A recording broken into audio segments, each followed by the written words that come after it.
last one. I'm partial to the early 90s cartoon one. Yeah. All right. See, that beat her story by a bunch. That's crazy. All right. Give it up for your next comedian, Mike Glass.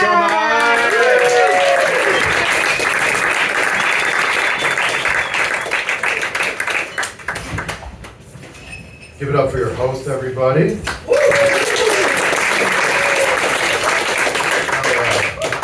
I faked my death to get away from that bitch Shannon,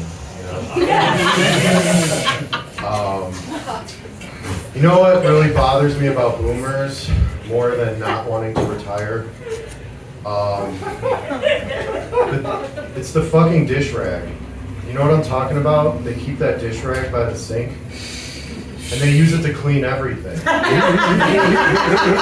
The counter, the sink, their glasses, everything but the fucking dishes. They're spreading bacteria everywhere, like when the white man came to the New World. Didn't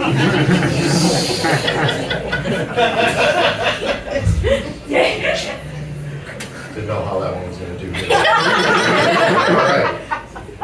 Yeah, and then it's like they think they're trying to save trees, right? And then they're like, hey, can you get my margarine tub full of used batteries? They keep that rag for 7 years. It was white, and now it's like storm cloud gray. Big gripe, they need to die.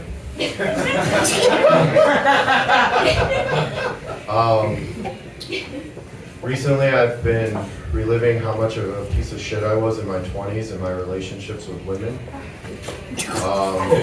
But you know what? There was red flags I missed that I think complicated things. There was Morgan. Morgan had a cat named Princess. That was red flag number 1. Princess had a habit of taking a shit in front of the door. Morgan said that didn't happen until I came around. Red flag number 2, right? So that relationship was doomed to last 3.5 years. I never told Morgan what I did to make Princess shit in front of the door. It was nothing. I was the one shitting in front of the door. There's consequences when you don't swallow.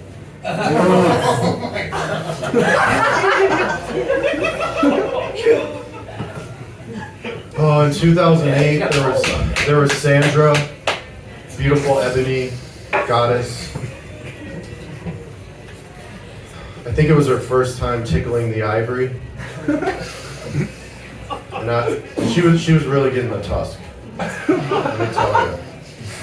But I think things moved a little fast. She said, Mike, I had a dream that we were sitting on the porch of our new house naming our child. And I said, oh my God, that's a beautiful dream. I had one too. You were sitting at your computer reading my breakup email. That got gross. It's not true. I Facebook messaged her. And then in college there was Rachel. I decided to make her dinner for Valentine's Day. It was a surprise dinner. She came back home. I made her meatballs and sauce. She came home and said, oh, this smells great, but I don't eat meat. I knew we were done right then and there. But I stayed because it was Valentine's Day. And then the next day, I was at home. I got an AOL instant message from her. She said, this is the craziest thing. It's never happened before, but my cat took a shit in front of the door. There's consequences when you don't swallow my balls. Have a great night on my glad.